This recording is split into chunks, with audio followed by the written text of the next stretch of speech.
এবং বললাম যে প্রতিদিন টাইম মতো দোকান খুলবেন, টাইম মতো বন্ধ করবেন, দোকানে বসবেন। শুধু একটা কাজ অতিরিক্ত আমার পক্ষ থেকে আপনি করবেন, আমি বললাম ওনারে, সেটা হলো আপনি একটা তসবিহ হাতে রাখবেন এবং সারা দিন দোকানে বসা যখন কাস্টমার আসে বেচা কিনা করবেন, বাকি টাইম সারাক্ষণ যতক্ষণ বসে থাকেন শুধু তসবিহ পড়বেন। সুবহানাল্লাহ, আলহামদুলিল্লাহ, আল্লাহু আকবার, লা ইলাহা ইল্লাল্লাহ, এভাবে তসবিহ পড়তে থাকবেন।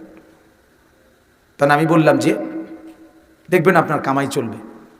কাস্টমার আসলে মালামাল বেচলে দুনিয়া কামাই হবে, কাস্টমার নাই তসবিহ পড়লে আখিরাত কামাই হবে। কি বলেন? কামাই চলছে, রোজগার হইতেছে কিনা বলেন? হয় দুনিয়া রোজগার, নয়তো কি রোজগার হইতেছে? কামাই হইতেছে, উপার্জন হচ্ছে। আমি বললাম যে আমি এটা হিসাব নেব। আলহামদুলিল্লাহ, এই ভাই আমার এই কথা মাইনা নিছে এবং আশ্চর্য, যে দোকানটা বন্ধ হয়ে যাবার পথে ছিল তার দোকান এখন জমজমাট, দোকানও খুব চলছে, তার নামাজ রোজা বন্দিগিও সুন্দর হয়েছে, ছেলেটা হাফেজও হয়েছে, কিতাবখানায় পড়তেও আছে, সব দিক সুন্দর হয়ে গেছে। বলে না? তাইলে মূলত বুদ্ধিমান সে যে রোজগার করে, হয় দুনিয়া রোজগার হবে, নয় কি রোজগার হবে? আখিরাত রোজগার। দুনিয়ার কাজে দুনিয়া হালালভাবে, দুনিয়ার ব্যস্ততা নাই তো আখিরাতের কাজে লেগে যান, তাসবিহ পড়ে। এর চাইতে বড় সুযোগ আর কি হইতে পারে আমাদের জন্য? যে আল্লাহ তাআলা শুধু নামাজের ওয়াক্তে নামাজ পড়বা, রোজার ওয়াক্তে রোজা রাখবা, এতটুকুতে আমাদেরকে আটকায় রাখে নাই। তাইলে তো হইতে পারে আমার আগ্রহ আছে কিন্তু ইবাদত নাই। মনে করেন এখন আমি এশার নামাজ পড়ে ফেলছি, এখন মনে করেন আমার মন চায় আমি আরও কিছু নেকি করুন, কিন্তু ওই আমার বইয়া তখন লাগবে ফজর পর্যন্ত, আর কিছু নাই, তাইলে তো মনটা আমার কষ্ট লাগতো।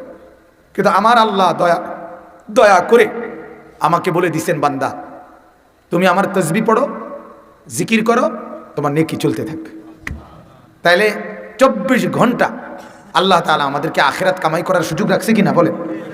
এর চাইতে বড় ইহসান আর কি? এর চাইতে বড় দয়া কি? এই যেমন আপনারা এখানে এখন বসছেন, যে বসছেন এই বসার নেকি আছে কিনা বলেন? আল্লাহর কোরআনের আয়াতগুলো শুনছেন কানে, এর নেকি আছে। একজন আলেমের দিকে তাকাই আছেন, এটার আলাদা নেকি আছে। সুবহানাল্লাহ, আলহামদুলিল্লাহ ফাঁকে ফাঁকে বলতেছেন, এগুলোর আলাদা কি আছে? নেকি আছে।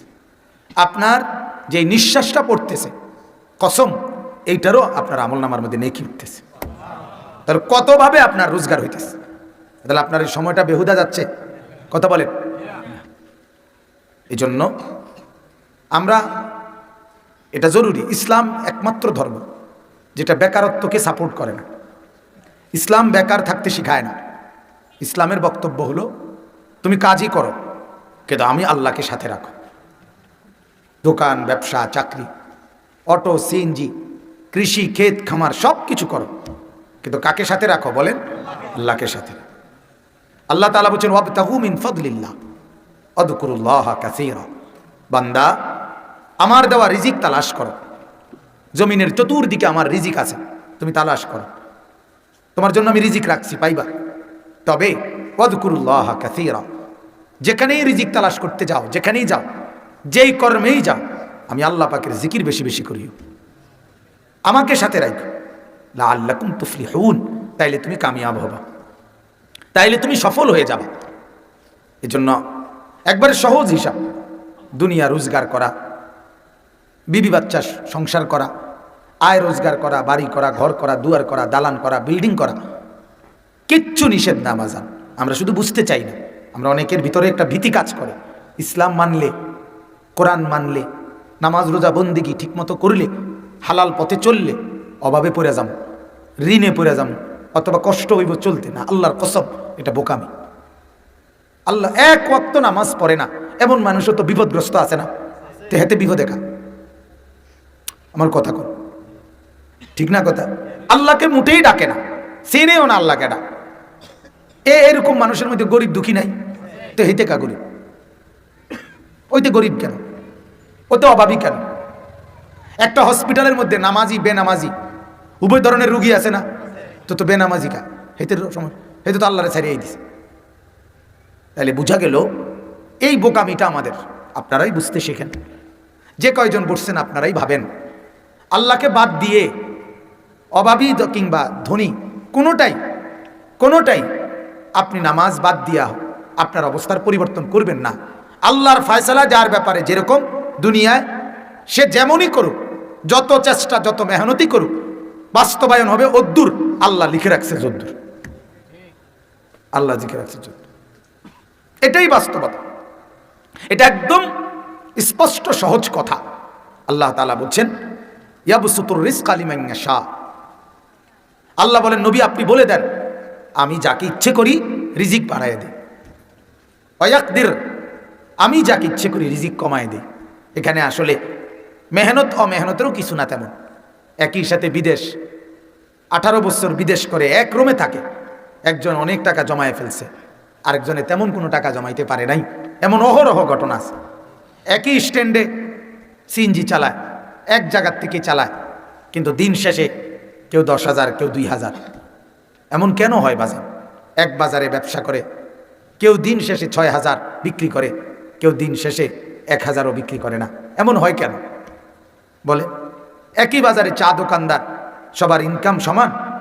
বলেন না, সবার ইনকাম এমন হয় কেন? অথচ মনে করেন 5 জন দোকানদার বেনামাজি, তো এই 5 জনে কিস্তি নিছে, 5 জনে সুদের টাকা নিছে, কিন্তু এরপরেও গুনাহ সমান হওয়ার পরেও, নাফরমানি সমান হওয়ার পরেও ইনকাম তো সমান হয় না, কিন্তু নাফরমানি তো সমান। কথা বুঝছিনি আপনি আমার কথা? একই কোম্পানির থেকে এই 3 জনে কিস্তি লইছে, ঠিক নেই কথা? এক লগে একটা কাঠি ধরাইয়া 3 জনে বিড়ি ধরায়। কথা বুঝছি, মানে একজনের বিড়ি পর্যন্ত আরেকজনে ধরাইয়া দেয়। এর থেকে কলজার দোস্ত আর কি হইতে পারে?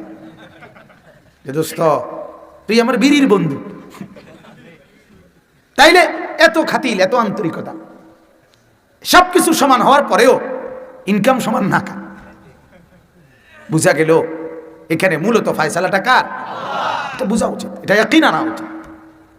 তো যেহেতু উভয় অবস্থাতে বেনামাজি থাকার পরেও, অবৈধ রোজগার করার পরেও, হারাম পথে ইনকাম করার পরেও সমান হয় না, তো আল্লাহকে নারাজ করে তাহলে লাভ কি?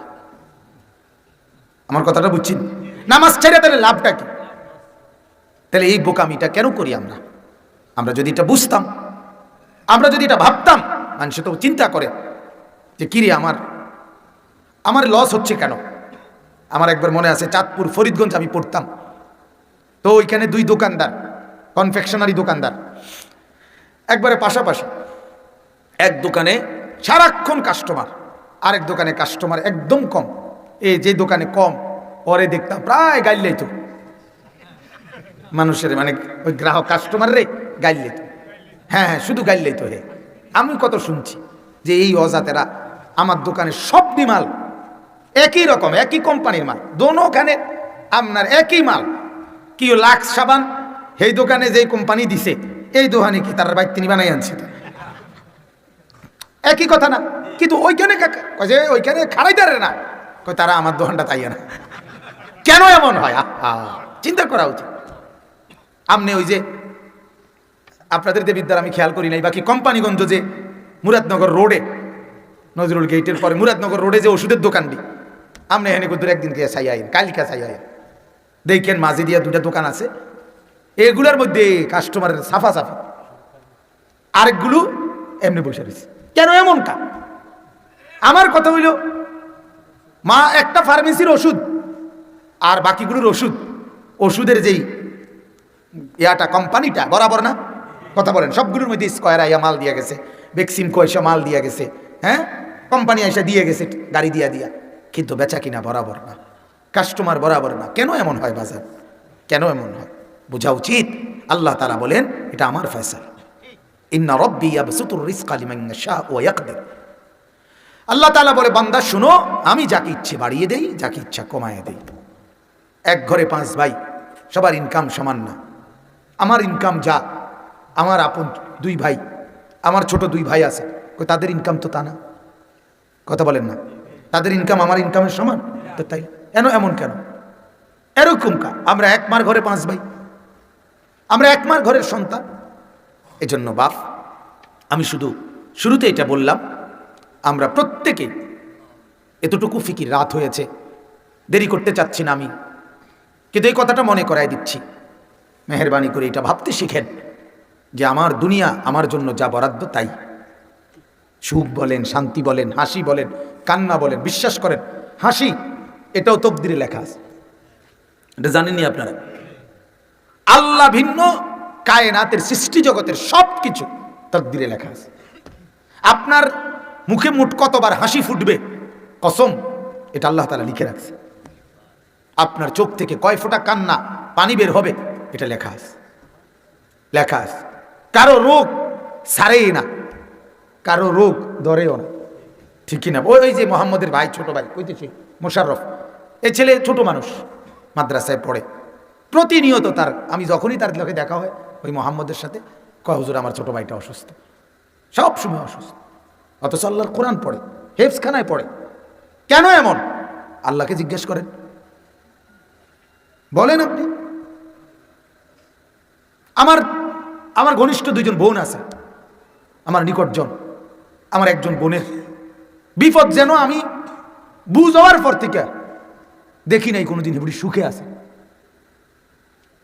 একটার পর একটা। আমি সবসময় দেখি উনি মুসিবতে, একটার পর একটা মুসিবত। আমি ওনার লেগা আলাদা উমরা করছি ওই বোনের জন্য, বহুবার, বহু কিছু আল্লাহর রাস্তায় দান করছি, কত দোয়া বলি মালিকের কাছে, আল্লাহ ওনারে আল্লাহ মুসিবত থেকে আপনি হেফাজত করেন। আরেক বোন আছে যার মনে 10 বছরে আমি কোনোদিন শুনি নাই কোনো ফেরেশানি। কেন এমন বাজান? বলেন, দুঃখ বলেন, সুখ বলেন, হাসি বলেন, কান্না বলেন, সব কার ফয়সালা? আল্লাহর ফয়সালা, আল্লাহর ইচ্ছা, এটা কিছুই বলার নাই এখানে। আমরা এখানে কিছুই বলার নেই, যেহেতু আমার কোনো ক্ষমতাই নাই, আমার উপরে আমার কোনো অস্তিত্বই নাই, আমার নিজের কি আমার আমি বলবো? আল্লাহ তাআলা বলেন, আল্লাহুল্লাযী খালাকাকুম মিন দুফিন, আমি আল্লাহ, আমি তোমাদেরকে দুর্বল করে পৃথিবীতে বানিয়েছি। সুম্মা জাআলা মিন বাদি দুফিন কুওয়া, কিছুদিন পর দুর্বল এই ছোট্ট বাচ্চা কোলের, যার হাত আছে কিন্তু নাড়াইতে পারে না, পাও আছে কিন্তু হাঁটতে পারে না, হ্যাঁ, জবান আছে কিন্তু কথা বলতে পারে না। আল্লাহ বলেন আমি ধীরে ধীরে ওই দুর্বল বডির মধ্যে, সব আছে অঙ্গ প্রত্যঙ্গ, কোলের বাচ্চা যা অঙ্গ প্রত্যঙ্গ আছে আপনার কি তার চাইতে বেশি? কিন্তু আল্লাহ তাআলা বলেন আমি তার মধ্যে দুর্বলতা দিয়ে রাখছি, যার কারণে সব আছে কিন্তু নড়াচড়া করতে পারছে না। আমি আবার একটু পরে সুম্মা জাআলা মিন বাদি দুফিন কুওয়া, ওই দুর্বল শরীরটার মধ্যে প্রত্যেকটা পয়েন্টে আমি আল্লাহ শক্তি দিয়ে দেই, এবার সে হাতও নাড়ে, পাও নাড়ে, দৌড়ও মারে। কি ভাই, আল্লাহকে চিনেন? আল্লাহকে চিনেন বাজান? আল্লাহকে চিনেন? আমার তো কোলের একটা বাচ্চা আছে 5 মাস, আমার মেয়ে, আর তাকেই থাকি, মেয়েটা এই সাইড থেকে এই সাইডেও নড়তে পারে না, সব জরুরত তার চোখের পানি, কান্না, কারণ দুর্বলের পুঁজি তো কান্না, ঠিক না? বলে সে তার সব প্রয়োজন পূরণ করে কান্না দিয়ে, পেটে ভুক লাগছে কাঁদে, পেশাব করে দিছে কাঁদে, ঠিক না? সব কিছু তার কান্না। আল্লাহ তাআলা বলেন আমি তো সবল বানাই, সবল বানাই। সুম্মা জাআলা মিন বাদি কুওয়াতিন দুফান ওয়া শাইবা, আল্লাহ বলেন আবার কিছুদিন পরে ওই সবল সুঠাম মানুষটাকে আমি আল্লাহ দুর্বল এবং বৃদ্ধ আমি বানাই দেই। ওই যে ওই চাচা, ওই যে লাল রুমালওয়ালা চাচা, ওটারে জিজ্ঞাসা করেন তো গত 30 বছর আগে কি উনি এমন ছিল? গত 40 বছর আগে এই চাচা কি এমন ছিল? ওনারও তো এরকম একটা জওয়ানি ছিল, আজ উনি দুর্বল হয়ে গেছেন। আল্লাহ বলেন ইয়াখলুকু মা ইয়াশা, বান্দা আমি যা চাই তাই করি, আমি যেমনটা ইচ্ছে তেমনি সৃষ্টি করি। আমার মন চাইছে দুর্বল, আমার মন চাইছে সবল, আমার মন চাইছে আবার বৃদ্ধ, আবার দুর্বল, আমার মন চাইছে সে সুস্থ, আমার মন চাইছে সে অসুস্থ, আমার মন চাইছে তার 10 বছরে কোনো সর্দি হয় নাই, আমার মন চাইছে তার 10 বছরে একদিনও সুখে কাটায় নাই, পেরেশানি আর পেরেশানিতে কাটাইছে। কিছুই তোমার বলার নেই। কারো কিছু বলার আছে বাজান? কি বলার আছে আমাদের? এই জন্য আমরা শুরুতেই আপনাদের কাছে বললাম দিনভর পরিশ্রম করেন, কিন্তু আখিরাতকে সাথে নেন, আল্লাহকে সাথে নেন বাজান। আল্লাহকে বাদ দিয়ে, নামাজ বাদ দিয়ে আপনার বিবিকে বলেন, আহা মাদেরকে বলিয়েন বাজান আমার বড় কষ্ট হয় পেঁয়াজ কুটতে কুটতে, তরকারি রানতে রানতে, হায় হায় মা, সামান্য একটু ডাল, করলা ভাজি, ফুলকপি তরকারি, আলুর ভর্তা, মসুরের ডাল, এইটুকু রান্না করতে করতে মায়ের জোহরের নামাজের ওয়াক্ত শেষ। এক জোড়া জুতা কিনতে মার্কেটে গেছে মা, এই এক জোড়া জুতা খুঁজতে খুঁজতে ওই মায়ের ওই বোনের আসরের নামাজও শেষ, মাগরিবের নামাজও শেষ। আহ আহ আহ মা কি করলেন? এক জোড়া জুতার জন্য